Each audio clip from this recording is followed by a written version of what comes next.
Assalamualaikum warahmatullahi wabarakatuh. Teman-teman, sebelumnya Ustazah ingin menyapa dulu ya. Bagaimana kabar kalian? Semoga semuanya sehat. Kemudian semuanya sudah siap untuk pembelajaran pertama kali. Meskipun di rumah tetap semangat. Sobahul khair, alhamdulillah ya. Mari kita berdoa. Bismillahirrahmanirrahim. Raditu billahi rabba wa bil islami dina wa bi Muhammadin nabiyya wa rasula. Rabbi sidni ilma warzuqni fahma. Amin. Nah, untuk pembelajaran pertama, the lesson 1, itu tentang selamatkan makhluk hidup, yaitu tema 1, tumbuhan sahabatku. Di sini kita akan belajar muatan bahasa Indonesia terlebih dahulu, yaitu untuk belajar bagaimana caranya menentukan ide pokok. Ini sudah pernah kalian bahas di kelas 5, tentunya masih ingat. Nah, kita akan mengulang kembali.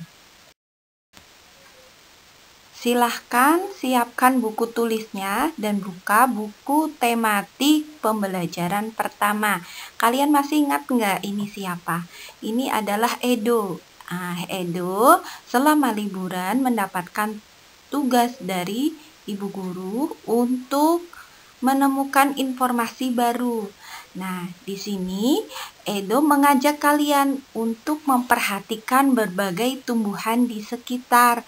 Nah, apa manfaat tumbuhan bagi kehidupan? Yuk kita cari tahu. Nah, amati gambar berikut. Di situ ada apa saja ya? Nah, di situ ada pohon, kemudian ada sapi, kerbau, anak-anak yang sedang bermain. Kemudian ada juga petani yang sedang menyiram dan memberikan pupuk di pertaniannya. Ada ibu petani yang sedang memanen hasil panennya, yaitu wortel. Ada juga kelinci ya yang sedang makan wortel. Di situ juga ada burung-burung ya. Di situ terbentuk sebuah ekosistem ya, sehingga bisa berlangsung sebuah kehidupan.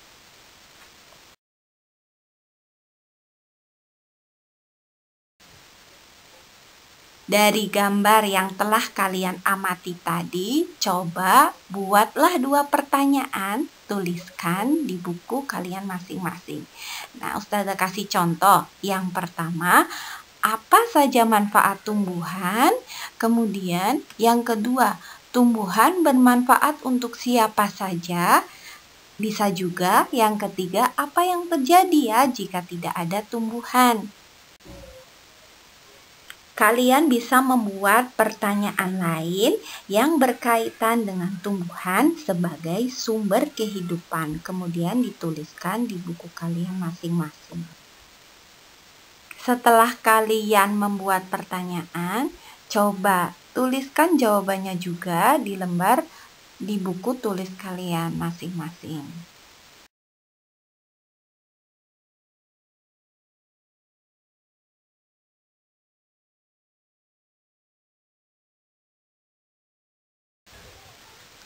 Ustazah akan mencoba menjawab pertanyaan yang Ustazah contohkan tadi.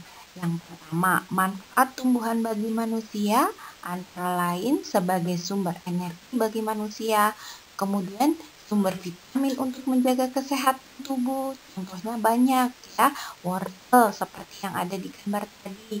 Kemudian yang ketiga, sumber oksigen untuk bernafas.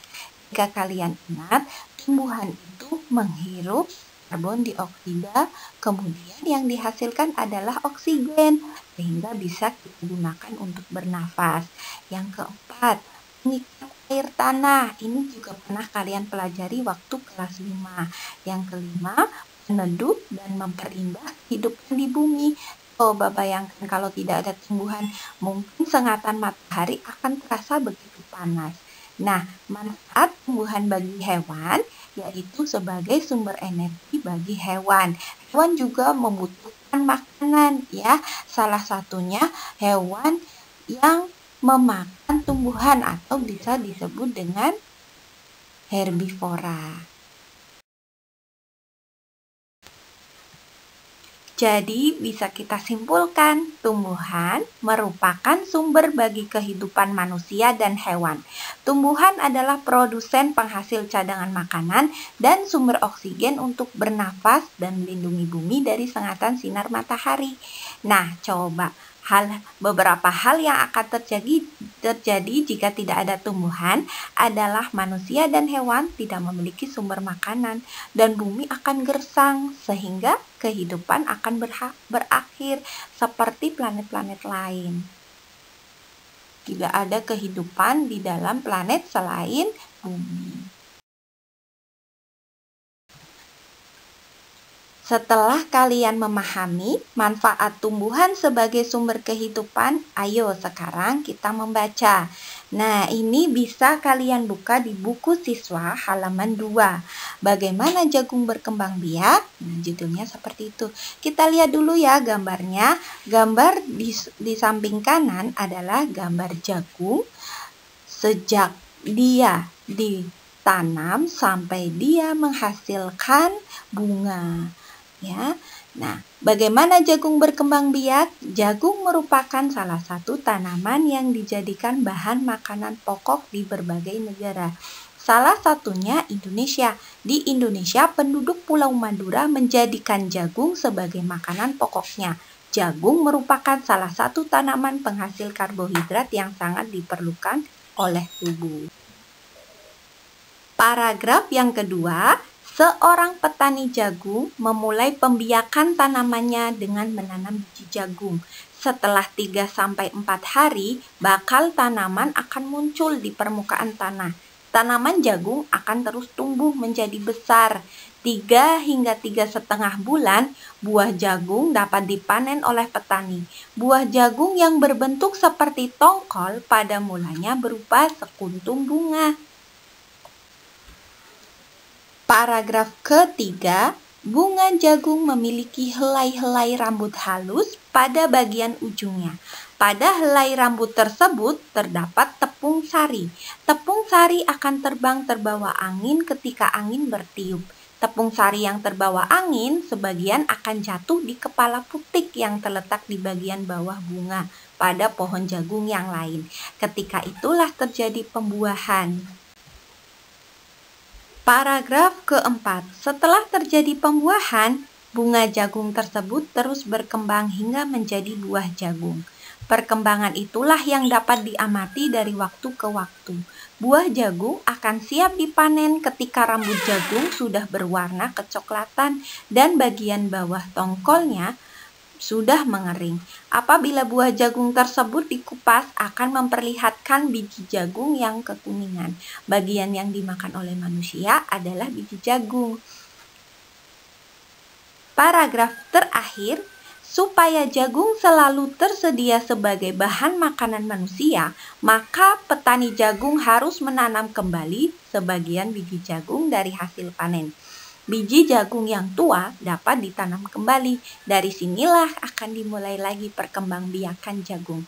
Itulah bacaan tentang bagaimana jagung berkembang biak. Tahukah kalian, bacaan ini merupakan hasil pengamatan Edo selama liburan di desa.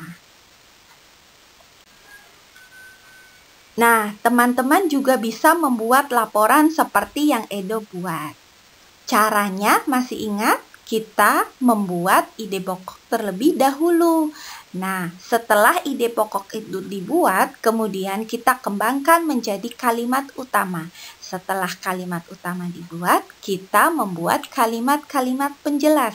Kemudian, buatlah sebuah paragraf. Nah, dari ide-ide pokok, buatlah paragraf-paragraf sehingga menjadi sebuah laporan. Namun catatannya harus runtut dan jelas. Yuk kita coba membuat atau menentukan ide pokok dari laporan yang Edo bikin supaya kita tahu apa sih ide pokok yang Edo buat terlebih dahulu. Nah, silahkan tuliskan ide-ide pokok dari bacaan tadi di buku tulis kalian masing-masing.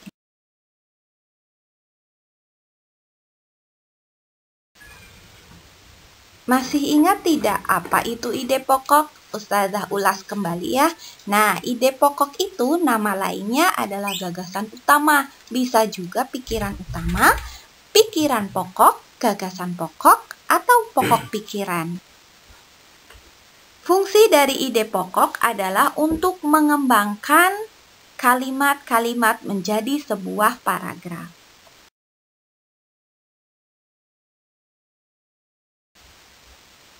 Lalu bagaimana ya cara menentukan ide pokok? Ada 4 cara. Yang pertama, ambil langsung dari kalimat utama. Contohnya dari bacaan yang tadi ya pada paragraf pertama, jagung merupakan salah satu tanaman yang dijadikan bahan makanan pokok di berbagai tempat, juga di Indonesia. Contohnya, penduduk Pulau Madura menjadikan jagung sebagai makanan pokoknya. Jagung merupakan salah satu tanaman penghasil karbohidrat yang sangat diperlukan oleh tubuh. Nah, ide pokoknya diambil dari kalimat utama, yaitu jagung merupakan salah satu tanaman yang dijadikan bahan makanan pokok. Nah, teman-teman, kebetulan pada paragraf ini kalimat utamanya terletak pada kalimat pertama. Kalian masih ingat kan? Kalimat utama itu ada deduktif, ada juga induktif, dan juga ada campuran. Kalau deduktif itu terletak pada kalimat pertama. Kalau induktif terletak pada kalimat akhir, dan campuran bisa jadi keduanya.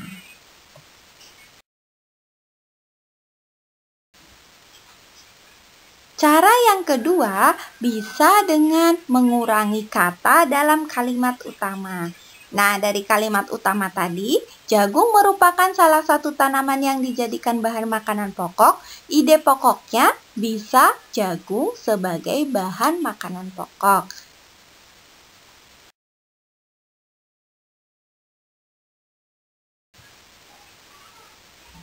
Yang ketiga, membalik atau menyimpulkan dari kalimat utama.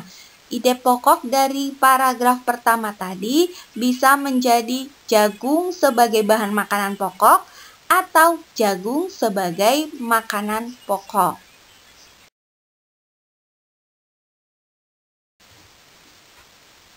Yang keempat, menyimpulkan isi paragraf. Ustazah ambil pada paragraf ketiga pada bacaan tadi.